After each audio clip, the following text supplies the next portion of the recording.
Parliament चलेगी, बहुत दिन बाद आज पार्लियामेंट चलेगी, आप लोग संबल का क्या मुद्दा उठाने वाले हैं और क्या स्टैंड रहेगा? देखिए, हमारी पार्टी का जिस दिन से सदन शुरू हुआ है उसी दिन से समाजवादी पार्टी ने संभल को लेकर के अपनी बात रखने की कोशिश की है। सदन नहीं चला, हमारी मांग अभी भी वही है कि सदन में संभल को लेकर के हम लोग चर्चा करना चाहते हैं, अपनी बात रखना चाहते हैं, क्योंकि जिस तरह का व्यवहार अधिकारियों का है, अधिकारी मनमानी कर रहे हैं और वहां की सरकार के इशारे पर मनमानी हो रही है और मनमानी इस हद तक है कि वो भारतीय जनता पार्टी के कार्यकर्ता बनकर के काम कर रहे हैं।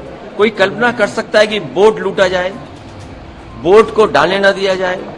ये उपचुनाव हालांकि सरकार के उपचुनाव माने जाते हैं, लेकिन इस तरह का व्यवहार प्रशासन का कभी देखने को नहीं मिला। हमारे लिए संभल और खासकर भारतीय जनता पार्टी की सोची समझी रणनीति है कि लोगों को उलझा के रखो इस तरह के मसलों पर। समाजवादी पार्टी कभी इस तरह के व्यवहार को स्वीकार नहीं कर सकती है।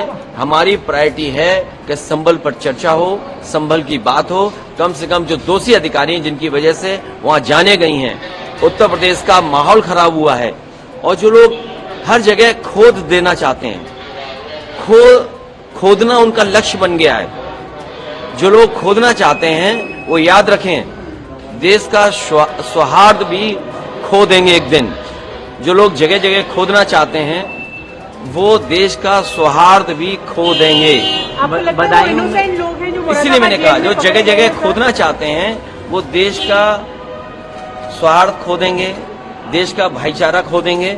और ये सोची समझी रणनीति है जिसके तहत भारतीय जनता पार्टी इस तरह का काम जगह जगह पर कर रही है। सर, कल प्रधानमंत्री ने साबरमती रिपोर्ट देखी सारे एमपीज के साथ पार्लियामेंट में, क्या कहना है आपका? मैंने फिल्म नहीं देखी और न मेरी देखने की इच्छा है।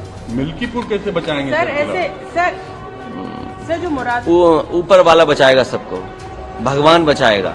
और आप भी जानते हो, पाप का घड़ा जब भर जाता है तो अपने आप फूट जाता है। सर, मुरादाबाद में आपको लगता है जो जेल में बंद है वो इनोसेंट है? एसटी हसन जी का भी बयान आया है कि वो इनोसेंट लोग हैं जो बंद किए हुए हैं। देखिए, सरकार अपना पक्ष दिखा रही है। सरकार के लोगों ने जो व्यवहार किया, जो गाली गलौज की, क्या सरकार उन पर कार्रवाई करेगी जिनकी वजह से इतनी बड़ी घटना घटी, जिसकी वजह से जान गई लोगों की? वो कौन लोग थे जो सर्वे कराते समय साथ में भारतीय जनता पार्टी के कार्यकर्ता गए थे?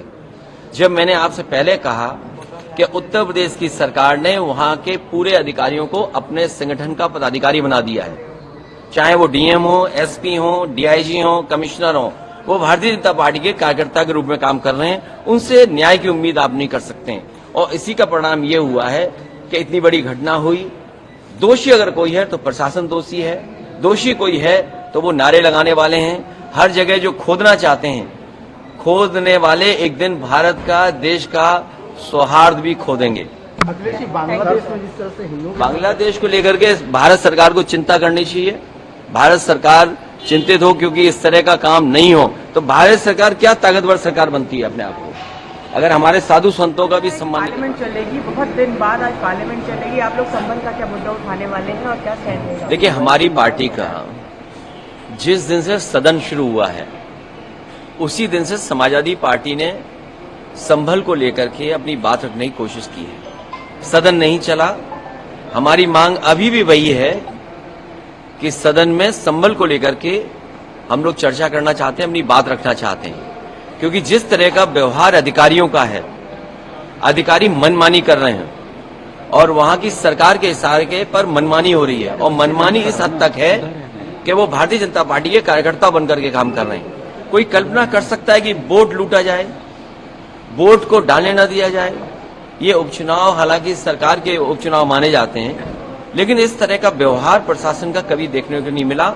हमारे लिए संभल और खासकर भारतीय जनता पार्टी की सोची समझी रणनीति है कि लोगों को उलझा के रखो इस तरह के मसलों पर।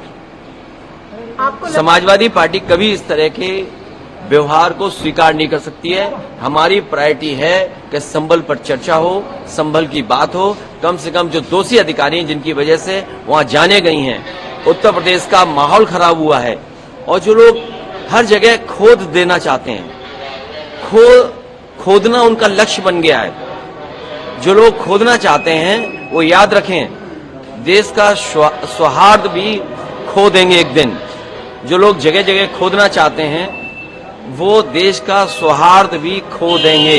आपको लगता है वो innocent लोग हैं जो इसीलिए मैंने कहा जो मुरादाबाद जगह जेल में जगह पकड़े गए खोदना चाहते हैं वो देश का सौहार्द खो देंगे, देश का भाईचारा खो देंगे।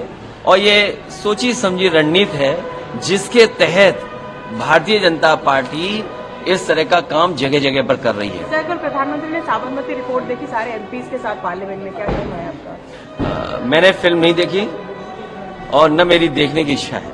मिल्कीपुर कैसे बचाएंगे सर ऐसे सर जो मुराद ऊपर वाला बचाएगा सबको, भगवान बचाएगा।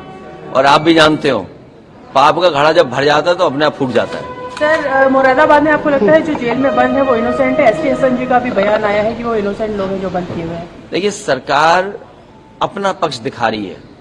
सरकार के लोगों ने जो व्यवहार किया, जो गाली गलौज की, क्या सरकार उन पर कार्रवाई करेगी जिनकी वजह से इतनी बड़ी घटना घटी, जिसकी वजह से जान गई लोगों की?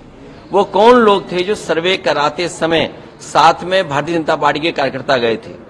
जब मैंने आपसे पहले कहा कि उत्तर प्रदेश की सरकार ने वहां के पूरे अधिकारियों को अपने संगठन का पदाधिकारी बना दिया है, चाहे वो डीएम हो, एसपी हो, डीआईजी हो, कमिश्नर हो, वो भारतीय जनता पार्टी के कार्यकर्ता के रूप में काम कर रहे हैं। उनसे न्याय की उम्मीद आप नहीं कर सकते हैं। और इसी का परिणाम ये हुआ है कि इतनी बड़ी घटना हुई। दोषी अगर कोई है तो प्रशासन दोषी है, दोषी कोई है तो वो नारे लगाने वाले हैं। हर जगह जो खोदना चाहते हैं, खोदने वाले एक दिन भारत का, देश का सौहार्द भी खो देंगे। अखिलेश जी, बांग्लादेश में जिस तरह से हिंदुओं बांग्लादेश को लेकर के भारत सरकार को चिंता करनी चाहिए। भारत सरकार चिंतित हो क्योंकि इस तरह का काम नहीं हो तो भारत सरकार क्या ताकतवर सरकार बनती है अपने आप को, अगर हमारे साधु संतों का भी सम्मान नहीं कर सकती।